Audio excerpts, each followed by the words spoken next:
Arindam Das. Once again, I welcome to all of you in my YouTube channel Arindam Das. Hope all of you are fine, safe, and pleasantly live in your home. And I say to everyone, actually this is not saying, actually this is a kind of request to everyone. Those who are the newcomer in my YouTube channel, kindly do share, do visit regularly, and do like, subscribe my channel, as you can avail your related topic, your related topic towards the economics and education. So it will be very much helpful from your side towards mine. Thank you. देखिए दोस्तों, मैंने अर्थनीति के बारे में जितना हो सके, जितना स्मॉल, जितना छोटा छोटा कंपोनेंट्स के बारे में था, मैं आप लोगों को दे रहा था और आगे भी देता रहूँगा. काइंडली आप रेगुलरली बने रहिए यूट्यूब चैनल के साथ. आज का जो विषय हम लोग डिस्कस करने वाले हैं वो होते हैं नेशनल इनकम एंड वेलफेयर. और आप यूँ कह सकते हैं कि ग्रॉस डोमेस्टिक प्रोडक्ट अगर जीडीपी हमारे देश के अंदर या फिर किसी भी देश में बढ़ जाए तो इसका क्या नेगेटिव इम्पैक्ट होते हैं, आज हम वही डिस्कस करने वाले हैं. पहले हम डिस्कस करेंगे कि ये एक्चुअली इकोनॉमिक वेलफेयर होता क्या है. तो चलिए दोस्तों, हम इसको शुरुआत करते हैं. देखिए, वेलफेयर होते क्या है.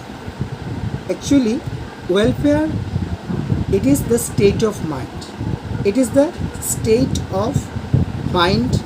It is the state of human mind, or it is the state of mind which reflects human happiness and satisfaction, which reflects human mind and happiness. Okay, actually mind and happiness से आते हैं कि संतुष्टि. Welfare का मतलब होता है कल्याण. हम कल्याण कब कर सकते हैं? हम कल्याण तभी कर सकते हैं जब हमारा state of mind positive attitude से भरपूर हो. पॉजिटिव एटीट्यूड जब आएंगे तब हम किसी को कल्याणकामी बनाने में ठोस मदद कर सकते हैं. इससे पहले हम नहीं कर सकते. आपको ये बात जानना होगा. आइए हम इकोनॉमिक वेलफेयर के बारे में कुछ तथ्य या फिर कुछ डेफिनेशन या फिर कुछ लाइंस हम पढ़ते हैं. देखिए, actually welfare it is the state of mind, state of human mind. It is reflected upon human happiness and satisfaction. Okay, in actual sense, welfare is a happy state of human mind. Welfare is a happy state of human mind. Human mind के जो happy state होते हैं, जो स्थिति होते हैं, सुखपूर्वक स्थिति होते हैं, उन्हें ही हम कहते हैं वेलफेयर. पिगोजी जो कि अर्थनीतिविद थे, Pigou regards individual welfare as the sum total of all satisfactions experienced by an individual and social welfare as the sum of total of individual welfares. Actually मैंने ये दोनों शब्द एक साथ मिला दिए. सॉरी, मैं पहले से आपको फिर से दोहराता हूँ. आप देखिए, पिगोजी कहते हैं individual welfare is the sum total of satisfaction, sum total of all satisfactions experienced by an individual, sum total of all satisfaction which is experienced by an individual. तो यह होता है वेलफेयर. क्या वेलफेयर? Individual welfare. ओके, आज मैं सभी दिक से, सभी तरह से, सभी कॉर्नर से मैं संतुष्ट हूँ. एजुकेशन, जॉब, अर्थनैतिक अवस्था, मेरे जो परिवेशिक अवस्था, जिस एनवायरनमेंट में मैं रहता हूँ, सारी चीज़ें पर जब मैं सभी प्रकार से संतुष्ट हूँ तभी मुझे इंडिविजुअल वेलफेयर कहते हैं. एंड इंडिविजुअली जब वेलफेयर एनहेंस होते रहते हैं या फिर सम टोटल आते हैं, तभी हम सोशल वेलफेयर के बारे में सोचते हैं। तो देखिए यहाँ पर मैंने क्या पढ़ा, यहाँ पर मैंने पढ़ा कि social welfare as the sum total of all satisfaction of individuals. मेरे जैसा, आपके जैसा, सभी के जैसा जब सम टोटल सेटिस्फैक्शंस हम पाएंगे, प्राप्त कर सकेंगे, तभी हम सुखी पूर्वक एक सामाजिक कल्याण के बारे में सोच सकते हैं। और जहाँ पर सामाजिक कल्याण होगा वहीं पर एक राष्ट्र, कल्याणकामी राष्ट्र खड़ा हो पाएंगे। ठीक है, यह तो था छोटा डेफिनेशंस टुवर्ड्स द वेलफेयर। अर्थनैतिक वेलफेयर किसे कहते हैं? इकोनॉमिक वेलफेयर, जहाँ पर अर्थनैतिक सारे प्रकार के संतुष्टियाँ प्राप्त हो, सारे प्रकार से हम अर्थनैतिक क्रियाकलापों में हम भरपूर हैं, हमें चारों ओर से संतुष्टि ही संतुष्टि मिल रही है, तभी हम उन्हें कह सकते हैं इकोनॉमिक वेलफेयर। तो वेलफेयर जो स्टेट है, it is actually reflected upon human minds and human satisfaction. It is based upon human satisfaction. We have to mind it, we have to remember it. Okay, so देखिए यह तो था छोटा मोटा एक डेफिनेशन वेलफेयर। अभी देखिए मैंने हाल ही में मेरे जो लास्ट वीडियो में मैंने नेशनल इनकम के बारे में बताया।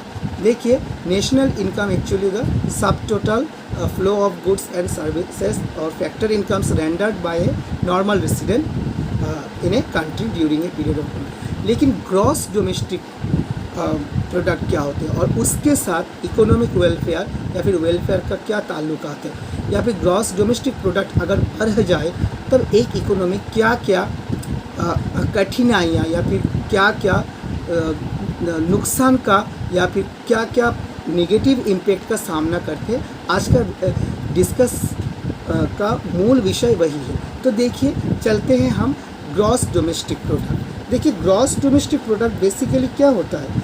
Gross domestic product in a country actually it is nothing. Gross domestic product होते हैं जो गुड्स एंड सर्विसेज प्राप्त होते हैं एक साल के अंदर, दैट इज़ इकोनॉमिक ईयर के तहत, जो goods and services by the normal residents of a country और द डोमेस्टिक टेरिटरी। हमें डोमेस्टिक टेरिटरी ये वर्ड लाना ही लाना है ग्रॉस डोमेस्टिक प्रोडक्ट को जब हम व्याख्या करेंगे। तो यह से जो इनकम आते हैं वही होते हैं gross domestic product. Actually it is nothing, it is actually a kind of thinking. देखिए it is a kind of you can say the product और the incomes earned by the residents within the domestic territory. अभी domestic territory क्या होते हैं? Domestic territory होते हैं मैं जहाँ से और मैं जिस कंट्री से बिलोंग करता हूँ, मैं मेरे कंट्री के तहत जो राज्य है, जो ज़िले हैं या फिर अन्य भिन्न राज्यों में से मैं जब अपना अर्निंग करता हूँ, उसी को हम एक्चुअली डोमेस्टिक टेरिटरी कह सकते हैं। देखिए मैं डोमेस्टिक टेरिटरी के बारे में आपको और भी ज़्यादा दे सकूँगा मेरे अगले वीडियो पर, जब मैं डोमेस्टिक टेरिटरी के ऊपर या फिर डोमेस्टिक पर मैं कुछ लिखूँगा। लेकिन पहले आप यह सोच लीजिए, the gross domestic product refers to the all final goods and services produced within the domestic territory of a country during a period of 1 year. आपको देखिए ग्रॉस डोमेस्टिक प्रोडक्ट जो होते हैं, ग्रॉस डोमेस्टिक प्रोडक्ट वो आपके domestic territory के अंतर्गत होना चाहिए, जिन्हें अर्निंग करते हैं नॉर्मल रेसिडेंट, जिन्हें प्रोड्यूस करते हैं नॉर्मल रेसिडेंट्स, और उनका जो सेंटर ऑफ इकोनॉमिक इंटरेस्ट होता है to earn money, to earn income. यह एक व्यापार है। देखिए जितना ज़्यादा ग्रॉस डोमेस्टिक प्रोडक्ट हमारे देश में उपलब्ध होगा, उतनी ही ज़्यादा गुड्स एंड सर्विसेज का दिक्कत नहीं होगा। हाँ, जब जीडीपी बढ़ेगा तब हमारे देश के विकास पर और भी चार चांद लग जाएंगे।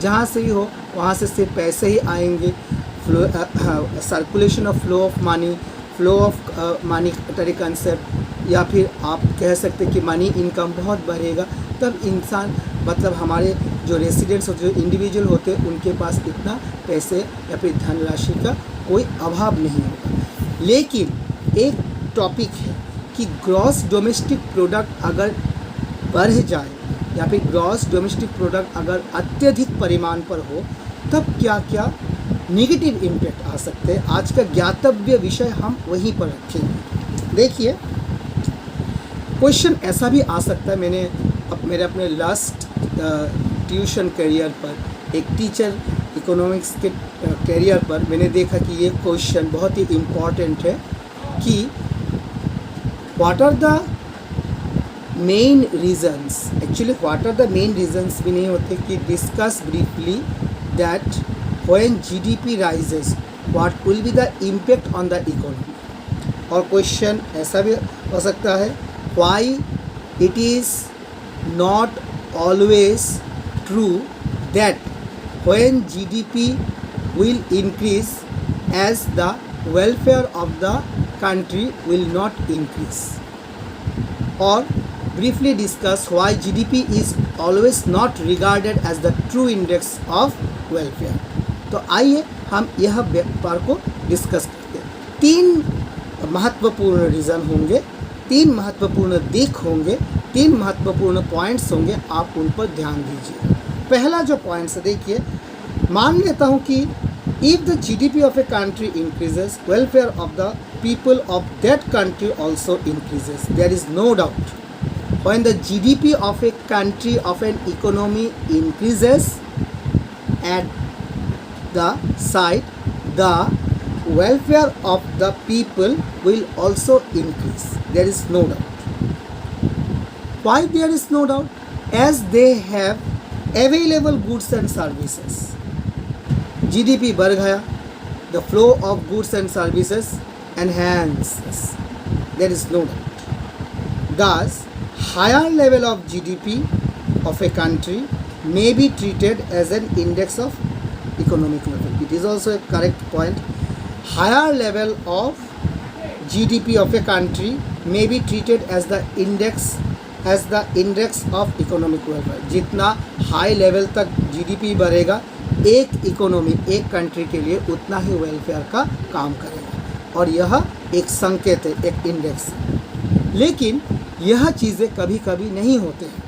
कभी कभी क्यों नहीं होते, आइए हम देखते हैं। हम किस इकोनॉमी पर बास करते हैं, हम किस इकोनॉमी पर हम रहते हैं, हम डेवलपिंग इकोनॉमी पर रहते हैं, जहाँ पर करप्शन भी एक इंडिकेटर माना गया, ब्लैक मनी भी एक इंडिकेटर माना गया। जब ज़्यादा से ज़्यादा पैसा होंगे, ज़्यादा से ज़्यादा availability of goods and service होंगे, तब इंसान की आंखें लालच से भरपूर हो जाएंगी। यह भी एक रीज़न है कि तब वेलफेयर भी नष्ट हो जाएंगे। आपने देखा होगा कि जब वेलफेयर डेफिनेशन अल्फ्रेड मार्शल जी ने दिया था, तब क्या कहा था? एडम स्मिथ जी ने कहा था कि wealth is the foundation of the economy. लेकिन अल्फ्रेड मार्शल जी ने ये तक भी कहा था कि अगर ज़्यादा से ज़्यादा वेल्थ होंगे तब इंसान के लालच बढ़ते जाएंगे, वेलफेयर नष्ट होते जाएंगे। मैंने अपने पुराने वीडियो में भी ऐसा कुछ बोला था वेलफेयर डेफिनेशंस के तहत, आप देखिएगा, मैंने वहाँ पर डिस्कस किया हुआ था। तो अभी देखिए क्या रीज़न होते हैं, क्या रीज़न होते हैं अगर GDP बढ़ जाए, एक कंट्री का GDP बढ़ जाए, तब एक कंट्री का जो इकोनॉमिक वेलफेयर है वो क्यों नष्ट होते हैं, इकोनॉमिक वेलफेयर क्यों नष्ट होते हैं। तो आप देख ही सकते हैं यहाँ पर कि इकोनॉमिक वेलफेयर इसलिए नष्ट होते हैं, first of all distribution of GDP, that is the distribution of GDP। Number 1 point distribution of GDP। यहाँ पर आप देख सकते हैं कि डिस्ट्रीब्यूशन ऑफ GDP क्या होते हैं। When GDP of the country increases, एक कंट्री का जब GDP बढ़ता है, the welfare of the people may not rise, the welfare of the people may not rise if the GDP is concentrated in the hands of very few individuals or firms।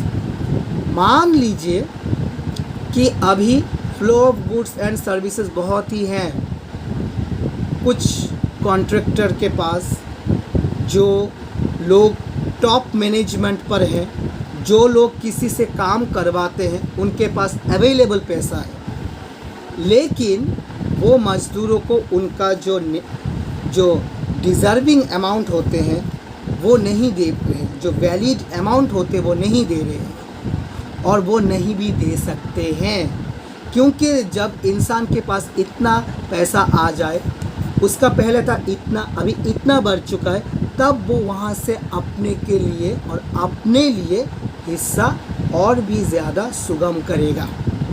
वो अपना जो हिस्सा होता है वो दूसरों को मार कर, दूसरों से अपना अधिकार छीन कर उनसे पैसा ले लेंगे। मान लीजिए कि एक फैक्ट्री में वर्कर 15 रुपया में काम करते थे। अभी goods and services that is the flow of GDP has been increased. 15 से उन लोगों का उनका जो मालिक था उनका उनका 50 रुपया उनका प्रॉफिट था। अभी 50 से 100 रुपया हो गया, तो उनका क्या धर्म होता है, उनका क्या मतलब उद्देश्य होता है, उनका जो मोटिव क्या होता है कि एक काम करते हैं कि 50 से 100 दुगना बढ़ गया।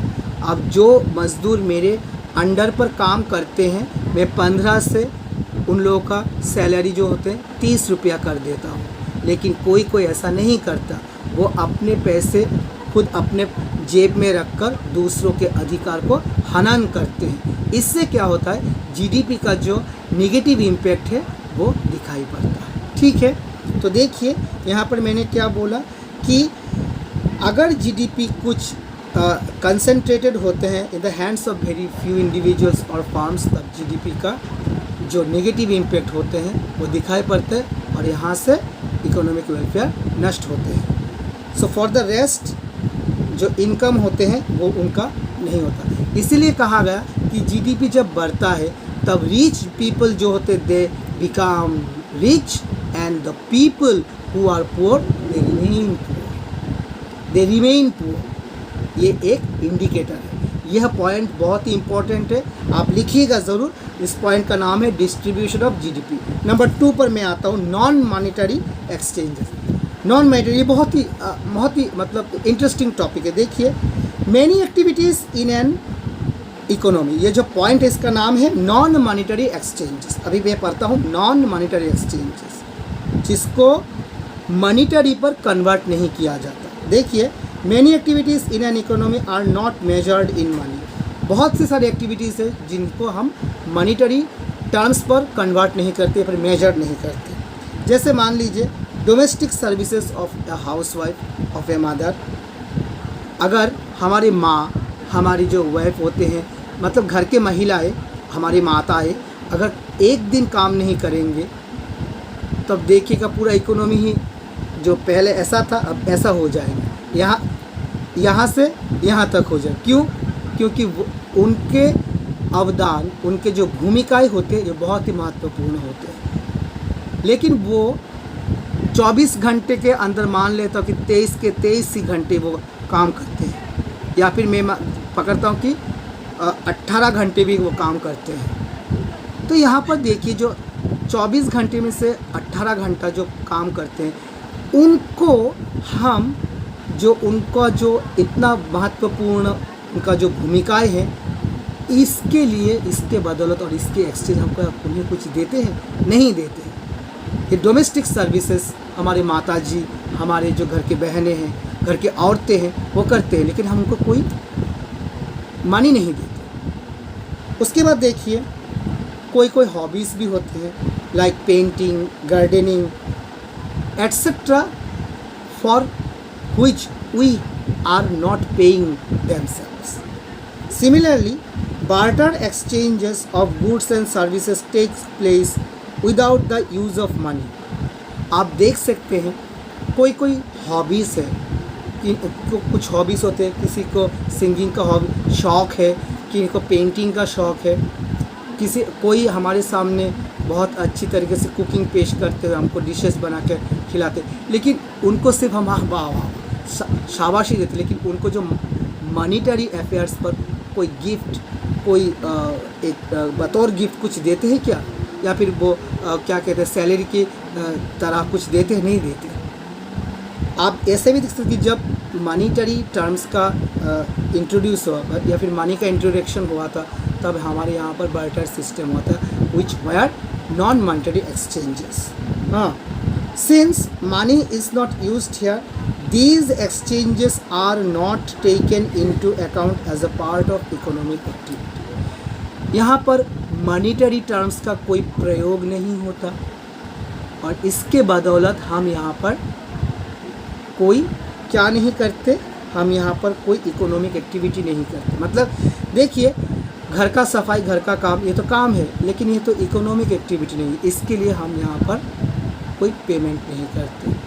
लेकिन आप देखिए, एक दिन अगर मम्मी जी खाना नहीं बनाएंगे तब हम क्या समय से ऑफिस जा पाएंगे, स्कूल कॉलेजेस जा पाएंगे, निर्धारित समय पर कहीं पे जा पाएंगे? नहीं पाएंगे।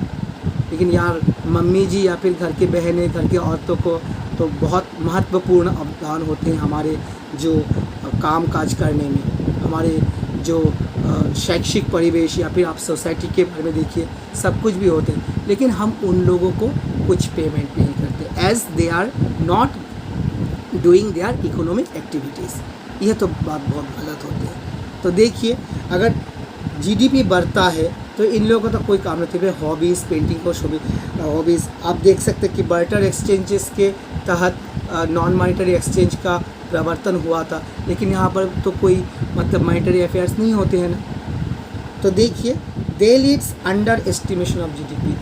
तो जब जीडीपी बढ़ता है, इनका जो एस्टिमेशन है वो अंडर हो जाता है, मतलब इनका कोई काम काज नहीं होता। लेकिन non monetary exchanges, it is the very much crucial concept. मैं मम्मी जी की बात तो लूँगा, क्योंकि मम्मी जी अगर काम नहीं करेंगे, एक दिन वो बेड रेस्ट पे चला जाता, तो पूरा सिस्टम वहाँ से वहाँ तक आ जाएंगे। तो हमें कुछ करना है कि साल में मदर्स डे होते हैं या फिर वुमेंस डे होते हैं, उन लोगों को कुछ जीडीपी बढ़ता है या फिर ना बढ़े, हम कुछ कर सकते तो हैं उन लोगों के लिए। ये थोड़ा अलग तरीका कर सकते, लेकिन जीडीपी अगर बढ़ता है उन लोगों का तो कुछ नहीं होता, वो लोग पहले जैसे थे अभी वही ऐसे।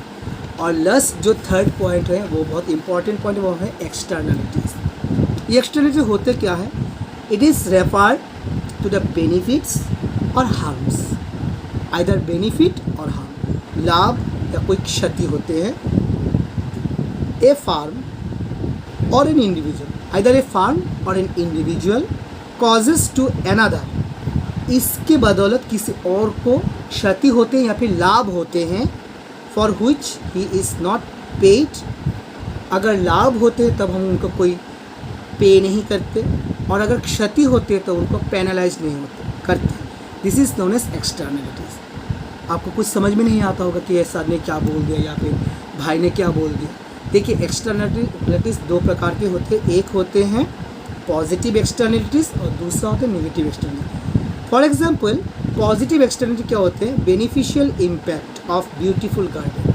मान लीजिए एक पार्क मैंने बनवाया, वहाँ पर लेक है, गार्डन है, वहाँ पर घूमने के लिए, फ़ोटो सेशन के लिए कुछ अच्छा लगा, ये मैंने खुद अपने लिए अपने लिए नहीं दूसरों के लिए बनाया।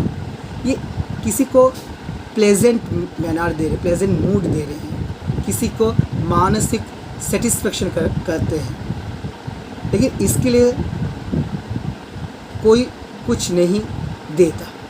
मैं पार्क का बारे में नहीं बोलूँगा, पार्क के बारे में अगर बोले तो आप लोग बता रहे हैं हम तो पार्क भी गए थे तो पे करना पड़ता है। लेकिन आप देखिए, किसी के घर के बगल में सब गुजरते हो, वाह कितना रोज़ उनके घर गार्डन पर है, कितना मैरीगोल्ड फ्लावर है, जोजोबा का फ्लावर है, बहुत से सारे अनगिनत फ्लावर्स थे, जिनको देखकर आपको बहुत अच्छा लगा, आनंद लगा, आप उनसे कुछ मोटिवेशन भी लेते हो। लेकिन जो आदमी ने ऐसा किया, आपका उसको कोई पेमेंट दे तो यार आपके बदौलत मुझे बहुत अच्छा लगा, ऐसा तो हम नहीं करते ना। इसे कहते हैं पॉजिटिव एक्सटर्नलिटीज़। हाँ, आप देख सकते हैं कि कहीं कहीं ग्रीन पार्क्स भी होते हैं, ग्रीन पार्क्स भी होते हैं, they are not included in GDP, although they increases economic welfare. Park के बारे में मैं आपको बताता हूँ कि ग्रीन पार्क, हाल ही में मैंने शिलोंग गया था, नाम भूल गया, कुछ लेक का कोई नाम था, बहुत ही अच्छा लगा मुझे, बहुत ही अच्छा लगा। इतना अच्छा लगा कि मेरे नॉर्थ ईस्ट में ऐसा नज़ारा है, मैं तो सभी को बोलता हूँ कि यार वहाँ पर जाओ, जाकर फ़ोटो खींच के और देख के आओ, बोटिंग भी आप कर सकते हो, बहुत अच्छा लगता था। तो यहाँ पर देखिए आप ग्रीन पार्क्स होते हैं, ये जीडीपी इंक्लूडेड करने में मदद करते हैं। हाँ, क्यों मदद करते हैं? क्योंकि ये इकोनॉमिक वेलफेयर को वृद्धि करते हैं। लेकिन हम इनके लिए, ये जो ग्रीन पार्क्स के लिए इतना तो पे नहीं करते जितना हमको देना पड़ रहा है। हाँ, ये जो बेनिफिशियल मैंने गार्डन के बारे में बोला, आपको प्लेजेंट दे रहा है, आपको अच्छा कर रहा है, लेकिन किसी को अगर are not included because they increase economic welfare. अगर वेलफेयर बढ़ाते हो, वेलफेयर क्या मैंने बोला, state of human mind, state of mind of satisfaction, तो इनको अगर बढ़ाते हैं तो क्या आ जाता है। हाँ, तो वहाँ पर मैंने गया था, जब मैं शिलोंग के बारे में बोला, बहुत ही अच्छा लगा, बहुत ही अच्छा लगा। तो जब मैं वहाँ पर गया था, इतना सुंदर नज़ारा देखा, इतना उनका, हाँ, चेरी ब्लॉसम फ्लावर फेस्टिवल चल रहा था। तो देखिए यह फेस्टिवल देखने के लिए दूर दूर से पर्यटक भी आते हैं शिलोंग पर। तो अगर ऐसा होता तो क्या इकोनॉमिकल वेलफेयर नहीं होते हैं? ज़रूर होते हैं। अब आइए हम नेगेटिव इम्पैक्ट के बारे में बताते हैं। हाँ, एक छोटा सा बात मैं बताता हूँ, यह जो कॉजेज़ होते हैं, ये अंडर एस्टिमेशन ऑफ जीडीपी होते हैं, किसी का वेलफेयर बढ़ाना थ्रू पॉजिटिव एक्सटर्नलिटीज़। ठीक है, मैंने ब्यूटीफुल गार्डन के बारे में बताया, लेक के बारे में बताया, पार्क्स के बारे में बताया। हाँ, तो ये जो बेनिफिशियल इम्पैक्ट होते हैं, ये होते हैं, they are not included in GDP. ये जीडीपी को बढ़ाने में कोई इंक्लूडेड नहीं होते, लेकिन ये इकोनॉमिक वेलफेयर तो देते हैं ना, लेकिन ये इकोनॉमिक वेलफेयर देते हैं, although as it is increased the economic welfare, although they are not included in GDP, and hence it is the reason that this is the underestimation of GDP. Similarly, आप negative impact पर आइए। Negative impact such A smoke of A factory, यहाँ का जो factory होते हैं, वहाँ का जो धुएँ होते हैं, वो परिवेश को क्षति पहुँचते हैं, पर्यावरण को क्षति पहुँचाते हैं। कभी कभी आप ऐसा भी देख सकते हैं कि कोई फैक्ट्री होते हैं, कोई इंडस्ट्री होते हैं नदी के पास, और उसका जो वेस्टेज होते हैं वो सारे throw the drain, it goes to the river water and it pollutes the river. तो यह इसके लिए देखिए, ये जो इकोनॉमिक वेलफेयर या फिर welfare of the environment, it declines, but they are not taken into account of the GDP. This is a case of poor estimation of GDP. आप देख सकते हैं कि पर्यावरण को बचाने वाले कोई एक्ट ज़रूर निकला है, लेकिन वो सब फाइल के तहत ही रह जाता है। मैंने सारे कुछ अपने ज़िंदगी में देखा। एक जो होते कि जो रिवर के पास जो फैक्ट्री होते हैं, वहाँ से गुजर कर जो वेस्टेज होते हैं वो निकलते हैं थ्रू द रिवर। ये तो पूरा रिवर को पॉल्यूट करते हैं, ये मेरीन इकोसिस्टम को डिस्ट्रॉय करते हैं, लेकिन उस जो फैक्ट्री होते हैं, वो फैक्ट्री के मालिक को जेल नहीं होता या फिर उनके ऊपर कोई पेनलाइज नहीं होता। यह दोनों देखिए, जीडीपी बढ़ता है, उनका क्या आता है जाता है, उनका तो पैसा से मतलब है, पैसा होता है और है, पर्यावरण आए बाहर में जा, कोई बात नहीं, लेकिन जो जीडीपी होते हैं वो जीडीपी उनको तो बढ़ रहा है, flow of goods and service उनका बढ़ रहा है। इसको हम कहते हैं ओवर एस्टिमेशन ऑफ जीडीपी। ठीक है, जो एक्चुअल वेलफेयर को डिक्रीज करते हैं, that is it declines the actual GDP of the economy, sorry actual welfare of the economy, क्योंकि वो पर्यावरण को नष्ट कर रहे होते हैं, मैराइन इकोसिस्टम को नष्ट करते हैं, पूरा जो स्मोक है, वो धुआं है, वो पूरा धुआं से वो पर्यावरण को नष्ट करते हैं। लेकिन जो ओनर होते हैं, जो मालिक होते हैं, वो उनको क्या, वो लाइसेंस बनाने में कुछ पैसा दे देंगे, ख़त्म, बस किस्सा ख़त्म हो जाता है। इसे कहते हैं ओवर एस्टिमेशन ऑफ GDP। ये एक्सटर्नलिटी जो टॉपिक है तो बहुत ही इंपॉर्टेंट टॉपिक है। मैं ग्रेजुएशन जो स्टूडेंट होते हैं ऑनर्स के लिए मैं बनवाऊँगा from the course of Assam university. आप वहीं पर से भी कोई आपका ज्ञान ले सकते। तो देखिए मैंने लास्ट डे को नेशनल इनकम डिस्कस किया। नेशनल इनकम के अंडर इकोनॉमिक वेलफेयर या फिर welfare and the GDP and the relationship between the economic welfare. मैंने जितना हो सका मैंने लिया, और पता नहीं कितना मैं दे सकता हूँ या फिर कि दे रहा हूँ या फिर दे पाता हूँ। अगर आपको कोई दिक्कत हो तो काइंडली मुझे कमेंट बॉक्स पर ज़रूर बताना।